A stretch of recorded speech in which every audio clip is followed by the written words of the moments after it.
When I was 8 years of age, my mother contracted polio. Our preacher came to see us, and it was not a good visit. And he said, I just wanted to come pray with you, which was polite. And then he said, the church does not want you to come back.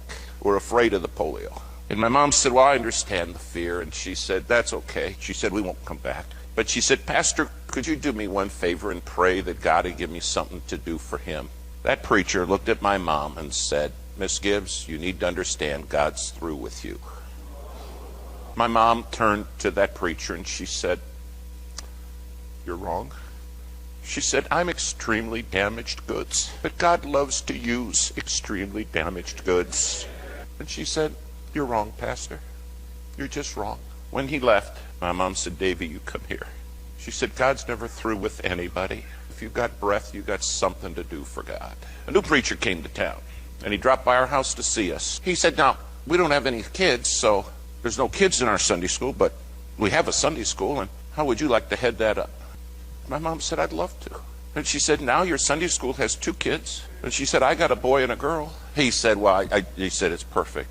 And every Sunday, if there was just 2 of us, it was like there were 2,000 kids there. And she poured her heart into it. Pretty soon, people wanted to see this lady that talked to kids that's strapped in a wheelchair. And the Sunday school started to grow a little bit. And one day, my mom said, you know, we got to do something to bring more kids. There's a big bus company uptown. And she said, let's go up there and have them give us a bus so we can bring some kids to Sunday school. I said, Mom, I don't think they give them away. I don't think so. And she said, do you not understand? Ask and you shall receive. Well, boy, came the day we're to go up to the bus company. This young receptionist sitting there, a girl, and she said, can I help you folks? And my mom said, yeah, we've come so you can give us a bus. And the girl looked a little puzzled, and she said, you mean you want to buy one, or you want to? She said, no, we don't have money. We need you to give it to us so we can get kids to Sunday school. And here comes the owner. The owner comes down, nice man. He says, lady, I understand you want me to give you a bus, and I'm not going to do it. And he said, there's something tearing me up inside, and that's why I'm here. My mom said, well, can I tell you one thing? He said, sure, go ahead. She said, one day when you stand before God, he's going to be awfully upset with you if you don't give me a bus. That owner looked at my mom and he said, I got a question. If I give you a bus, who'd drive it? He said, you? And my mom looked at him and she said, I never thought of that. She said, I need to for you to give me a bus and a driver. That man looked at my mom and he said, lady, he said, something's just tearing me up. Do you understand? Our God is in control. He said, here's the deal. I'm going to give you 1 bus, 1 driver, 1 Sunday.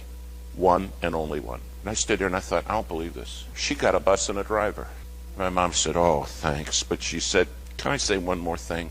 She said, there's 2 sides to town. I was too fearful to ask for 2. I really need 2 buses and 2 drivers. He said, lady, here's the deal. I'll give you 2 buses and 2 drivers for 1 Sunday. But she said, you got to promise me God knows about this. And my mom said, oh, I will. He only gave us 2 buses and 2 drivers for 1 Sunday because the second Sunday he gave us 3.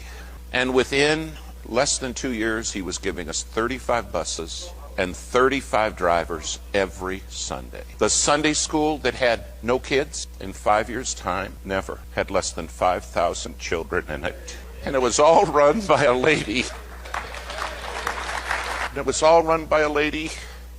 Who couldn't do anything for herself, who in her own words was extremely damaged goods. But she's right, God loves to use damaged goods. When it was all done, that bus owner wrote my mom a letter and he said, Miss Gibbs, because you cared about a bus and believed God was in control, he said, my whole family's saved. Every driver at my company is saved. Then he said, I don't know how you got me to paint those buses the church colors, but we even did that. I said, Mom, look at this. She said, I didn't do it. But I serve a God who does all things well. And he is in control.